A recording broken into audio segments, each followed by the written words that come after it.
Hi viewers, Maharashtra ఎన్నికల్లో BJP నేతృత్వంలోని మహాయుతి స్పష్టమైనటువంటి ఆధిక్యాన్ని కనబరుస్తోంది. 215 స్థానాల్లో విజయఢంకా మోగించింది ఈ కూటమి ఏదైతే ఉంటుందో. దీంట్లో కనుక చూసినట్లయితే బీజేపీకి 123 స్థానాల్లో, శివసేన పార్టీ 56 స్థానాల్లో, ఎన్సీపీ 30 స్థానాల్లో స్పష్టమైనటువంటి ఆధిక్యాన్ని కనబరుస్తూ ప్రభుత్వ ఏర్పాటుకు అవసరమైనటువంటి పూర్తి స్థాయి మెజార్టీ కూటమి సాధించిందని చెప్పి దీన్ని బట్టి మనకు స్పష్టంగా అర్థమవుతుంది. అలాగే కాంగ్రెస్ నేతృత్వంలోని మహా వికాస్ అఘాడీ ఏదైతే ఉంటుందో, ఇప్పటివరకు అందినటువంటి సమాచారం మేరకు ఇండియన్ నేషనల్ కాంగ్రెస్ పార్టీ 22 స్థానాల్లో, శివసేన విడిపోయినటువంటి శివసేన ఏదైతే ఉంటుందో అది 18 స్థానాల్లో, ఎన్సీపీ 12 స్థానాల్లో స్పష్టమైనటువంటి ఆధిక్యాన్ని కనపరుస్తోంది. అయితే మొదటి నుంచి నువ్వానేనన్నట్టుగా ఈ ఎన్నికలు సాగాయని చెప్పి మనం స్పష్టంగా అర్థం చేసుకోవచ్చు. మొదటి నుంచి కూడా ఓటర్లు ఎవరైతే ఉంటారో ఓటర్లు బీజేపీ నేతృత్వంలోని అలయన్స్కు సానుకూలంగా ఉన్నారని చెప్పి వివిధ సర్వేలు కానీ వివిధ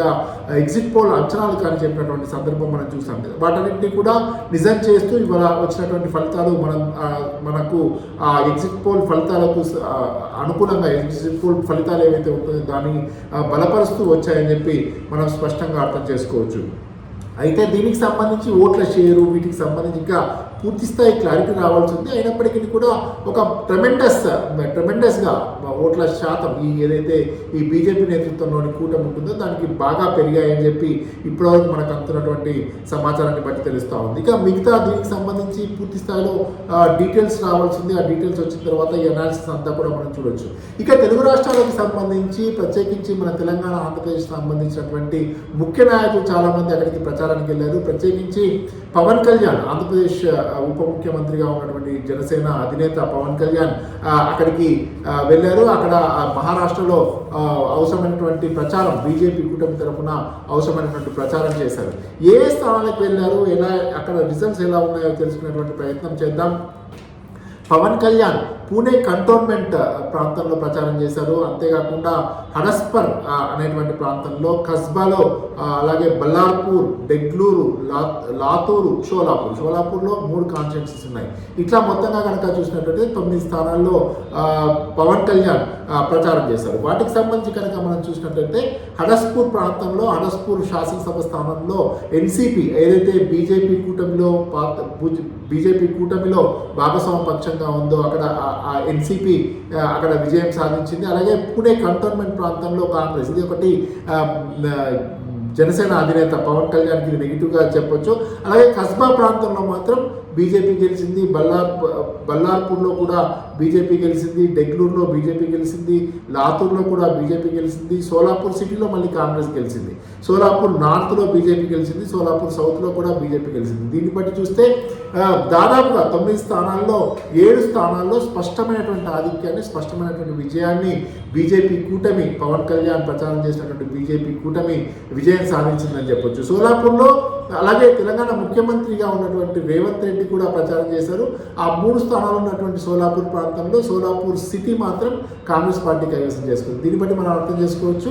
ఈ మొత్తం 9 స్థానాల్లో పవన్ కళ్యాణ్ ప్రచారం చేస్తే 7 స్థానాల్లో స్పష్టమైనటువంటి ఆధిక్యాన్ని, స్పష్టమైనటువంటి విజయాన్ని బీజేపీ కూటమి అందుకుంది అని చెప్పి మనం అర్థం చేసుకోవచ్చు. ఇక ప్రత్యేకించి మనం చూసినట్లయితే పవన్ కళ్యాణ్ కేంద్ర ప్రభుత్వం అనుసరిస్తున్నటువంటి విధానాలు, కేంద్ర ప్రభుత్వం చేపడుతున్నటువంటి అభివృద్ధి సంక్షేమ పథకాలు, ఎప్పుడైతే ఈ శివసేన పార్టీ నుంచి ఏక్నాథ్ షిండే విడిపోయి బీజేపీ కూటమితో కలిసి పనిచేస్తూ ఉన్నారో ఆ కూటమి చేపట్టినటువంటి అభివృద్ధి సంక్షేమ పథకాలు ఏ రకంగా ఉన్నాయి, ఎటువంటి పరిస్థితుల్లో అక్కడ శివసేన నుంచి బీజేపీ ఒక వర్గం విడిపోయి బీజేపీ ఏక్నాథ్ షిండే నేతృత్వంలోని వర్గం ఏ రకంగా బీజేపీలో చేరాల్సి వచ్చింది, బీజేపీ సహాయంతో ఏ రకంగా ప్రభుత్వాన్ని ఏర్పాటు చేయాల్సి వచ్చింది, ఈ అన్ని అంశాలను కూడా వివరించేటువంటి ప్రయత్నం చేశారు. అంతేకాకుండా కేంద్ర ప్రభుత్వం చేపడుతున్నటువంటి సంక్షేమ పథకాలు, అలాగే సనాతన ధర్మం సంబంధించి, ఎందుకంటే మనం చూసాం పవన్ కళ్యాణ్ ఉప ముఖ్యమంత్రి అయిన తర్వాత కొద్ది రోజుల క్రితం, ఒక నెల రోజుల క్రితమైన సనాతన ధర్మం పేరిట ఒక ప్రచారాన్ని, కొంచెం కాషాయ వస్త్రాలు కూడా ధరించినటువంటి సందర్భం మనం చూసాం. ఇటువంటి సందర్భంలో మహారాష్ట్ర ఎన్నికల్లో కూడా ఆ అంశాలను, సనాతన ధర్మానికి సంబంధించినటువంటి అంశాన్ని ఆయన ప్రధానంగా ప్రస్తావించడమే కాకుండా మోడీ నేతృత్వంలో గత 10 ఏళ్లుగా జరుగుతున్నటువంటి సంక్షేమ కార్యక్రమాలు ఏవైతే ఉంటాయో వాటన్నిటిని వివరించేటువంటి ప్రయత్నం చేశారు. తనదైన శైలిలో తనదైనటువంటి ఒక భాషా చతురతతో ఆయన హిందీలో ప్రసంగిస్తూ చేసినటువంటి ప్రసంగాలు అక్కడ ప్రజల్ని మంత్రముగ్ధులు చేశాయి, ప్రజల్ని ఖచ్చితంగా గట్టిగా ఆకర్షించాయని చెప్పి మనం అర్థం చేసుకోవచ్చు. ఇక రేవంత్ రెడ్డి కనుక చూసినట్టయితే రేవంత్ రెడ్డి తెలుగు వాళ్ళు ఉన్నటువంటి ప్రాంతాలతో పాటు కొన్ని ప్రాంతాలు నయాగావ్ అలాగే నయాగావ్తో పాటు మరికొన్ని ప్రాంతాల్లో భోకర్ అనేటువంటి శాసనసభ స్థానంలో నాందేడ్ సోలాపూర్ చాలా తెలుగు వాళ్ళు ఎక్కువగా ఉండేటువంటి ప్రాంతం. తెలంగాణ నుంచి ఆంధ్రప్రదేశ్ నుంచి చాలామంది అక్కడికి వలస వెళ్ళి నివసించేటువంటి ప్రాంతంగా ఈ రెండు ప్రాంతాలు కూడా ఉన్నాయి. ఈ రెండు ప్రాంతాలు కనుక మనం వీటిని కనుక చూసినట్లయితే రేవంత్ రెడ్డి ప్రచారం చేసినటువంటి నయాగావ్లో బీజేపీ, అలాగే బీజేపీ భోకర్ ప్రాంతంలో కూడా మళ్ళీ బీజేపీ గెలిచింది. నాందేడ్లో శివసేన గెలిచింది. అలాగే నాందేడ్ సౌత్లో కాంగ్రెస్ పార్టీ, సోలాపూర్ సిటీలో కాంగ్రెస్ పార్టీ గెలిచినటువంటి సందర్భం మనం చూస్తూ ఉన్నాం. సో ఓవరాల్గా చూసినట్టయితే నాయకులిద్దరూ కూడా చాలా పోటాపోటీగా ప్రచారం చేశారని చెప్పొచ్చు. ముఖ్యమంత్రి పీఠంపై ఉన్న ముఖ్యమంత్రి హోదాలో, తెలంగాణ ముఖ్యమంత్రి హోదాలో అక్కడ ప్రచారం చేసినటువంటి రేవంత్ రెడ్డి అక్కడ బీజేపీ ప్రభుత్వం అవలంబిస్తున్నటువంటి విధానాలు, బీజేపీ ఏ రకంగా ప్రజల్ని మోసం చేసేటువంటి ప్రయత్నం చేస్తుంది అని చెప్పి ఈ తెలంగాణ ఎన్నికల్లో ఏ రకంగా అయితే ప్రచారం చేస్తారో అదే రకంగా అక్కడ చేసేటువంటి ప్రయత్నం చేస్తారు. అంతేకాకుండా రాహుల్ గాంధీ నేతృత్వంలో మొత్తం భారత్ జోడో యాత్ర ద్వారా ప్రజలు ఏ రకంగా చైతన్యవంతులు అయ్యారు, గత లోక్సభ ఎన్నికల్లో ఏ రకంగా రాహుల్ గాంధీకి మద్దతు ఇచ్చారో ఇంకా దాన్ని రెట్టిస్తూ దాన్ని ఇంకొంచెం పెంచుతూ ఈ ఎన్నికల్లో ఇండియా కూటమికి విజయానికి దోహదపడండి, విజయానికి సహకరించండి అని చెప్పి ఆయన విజ్ఞప్తి చేసినటువంటి పరిస్థితి మనం చూసాం. అంతేకాకుండా తెలంగాణ ప్రాంతంలో కాంగ్రెస్ పార్టీ అధికారంలోకి వచ్చిన తర్వాత చేపడుతున్నటువంటి ప్రజా సంక్షేమ కార్యక్రమాలను కూడా ఆయన అక్కడ ఉటంకించారు. 6 గ్యారెంటీల పేరుతో తెలంగాణ ప్రాంతంలో ఇచ్చేటువంటి హామీలు ఏవైతే ఉంటాయో ఆ హామీలు ఏ రకంగా అమలు చేస్తూ ఉన్నారు. అంతేకాకుండా ప్రత్యేకించి ఆయన ప్రెస్ కాన్ఫరెన్స్ పెట్టి కూడా పలు అంశాలను ప్రస్తావించారు. ముంబై సిటీలో ప్రెస్ కాన్ఫరెన్స్ పెట్టారనుకుంటా. ముంబై సిటీలో ఆయన మాట్లాడినటువంటి అంశంలో భాగంగా ఏకమొత్తంగా ఒకేసారి దాదాపు 18,000 కోట్ల రూపాయల విలువైనటువంటి రుణమాఫీ ఏదైతే ఉంటుందో దాన్ని ఆయన ప్రధానంగా ప్రస్తావించారు. ఏ రకంగా రుణమాఫీ చేశారు. అంతేకాకుండా గత ప్రభుత్వం ఖజానాను మొత్తం ఖాళీ చేసినప్పటికీ కూడా వాళ్ళు ఏ రకంగా దీన్ని చేపట్టగలిగారు, దీన్ని ఏ రకంగా ఈ 18,000 కోట్ల రూపాయల రుణమాఫీని ఏ రకంగా చేయగలిగారు అనేటువంటి అంశాలను కూడా ఆయన అక్కడ మీడియా సమావేశంలో మాట్లాడుతూ చెప్పినటువంటి సందర్భం మనం చూస్తాం. ఇక్కడ కూడా మీరు ఇండియా కూటమిని అధికారంలోకి తీసుకురండి, మేము కూడా మద్దతు ఇస్తాం, రాహుల్ గాంధీ నేతృత్వంలో ఇక్కడ ప్రజలకు అవసరమైనటువంటి కార్యక్రమాలన్నీ కూడా చేపడతామని చెప్పి ఆయన ప్రజలను విజ్ఞప్తి చేయడం జరిగింది. ఏదేమైనప్పటికీ కూడా కొంచెం ఏక్నాథ్ షిండే నేతృత్వంలో ఉన్నటువంటి అక్కడ ఉండేటువంటి ప్రజెంట్ గవర్నమెంట్ ఏదైతే ఉంటుందో ప్రజెంట్ గవర్నమెంట్ పట్ల ప్రజలు కొంచెం సానుకూలంగా ఉన్నారని, ఆ బీజేపీ మద్దతుతో అభివృద్ధి సంక్షేమ కార్యక్రమాలు అలాగే పలు కార్యక్రమాలన్నీ కూడా బాగా చేస్తూ ఉన్నారనేటువంటి ఒక భావన ప్రజల్లో ఉంది. కాబట్టి ఆ ప్రజలందరూ కూడా బీజేపీకి ఓటు వేశారు, బీజేపీ విజయానికి కారకులయ్యారు, బీజేపీ నేతృత్వంలోని కూటమికి విజయానికి కారకులయ్యారని చెప్పి మనం స్పష్టంగా అర్థం చేసుకోవాలి.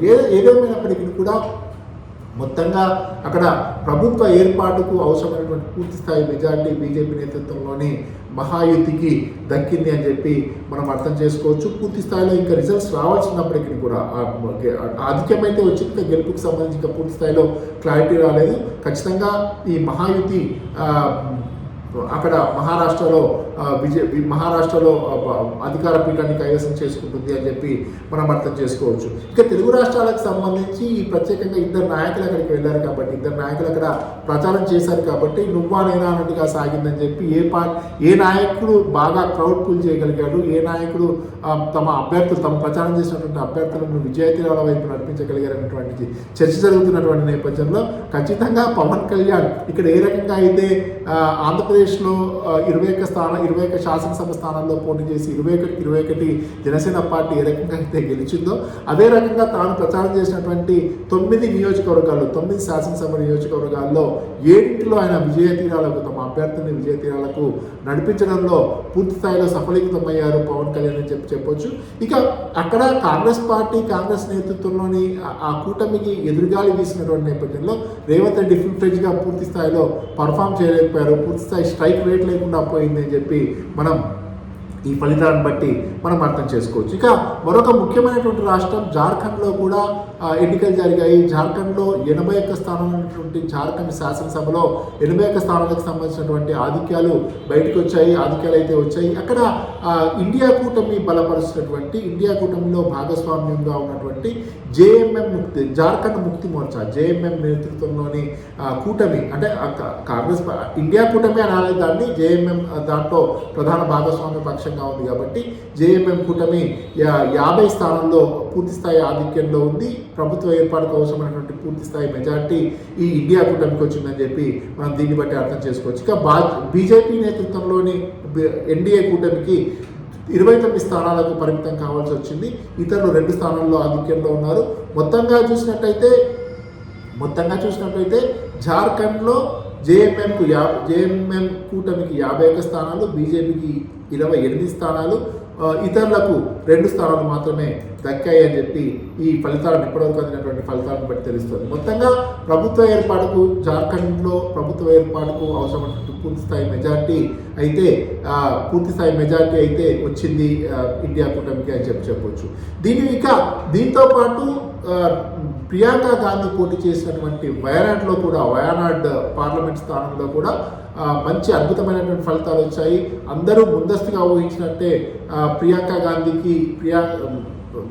గాంధీకి మంచి మెజారిటీతో అక్కడ ప్రజలు పట్టం కట్టారు, భారీ మెజారిటీ ఇచ్చారని చెప్పొచ్చు. మొదటి రౌండ్ నుంచి కూడా ఆమె ఆధిక్యంలో ఉన్నారు. ఇప్పటి వరకు అందినటువంటి సమాచారం మేరకు చూసినట్టయితే దాదాపుగా 2 లక్షల ఓట్ల పైచిల ఆధిక్యంలో ప్రియాంక గాంధీ ఉన్నారని అనుకోవచ్చు. గత ఎన్నికల్లో రాహుల్ గాంధీ పోటీ చేసి 2 స్థానాల్లో, అటు వయనాడు ఇంకోటి అక్కడ రాయబరేలీ, 2 స్థానాల్లో కూడా ఆయన పోటీ చేసి విజయం సాధించారు. ఆ తర్వాత రాయబరేలీ మాత్రమే ఆయన పెట్టేసుకొని మిగతా ఈ వయనాడు స్థానానికి ఆయన రాజీనామా చేశారు. కాబట్టి ఆ స్థానంలో ఈ ప్రియాంక గాంధీ పోటీ చేశారు. ప్రియాంక గాంధీ దాదాపుగా 2 లక్షల మెజార్టీతో ఇప్పటివరకు అయితే ఇంకా మెజార్టీ పెరిగేటువంటి అవకాశం ఉందని చెప్పి తెలుస్తూ ఉంది. ఇవి ఇప్పటివరకు అప్డేట్స్. మరిన్ని అప్డేట్స్తో మరో వీడియోలో కలుద్దాం. Stay tuned.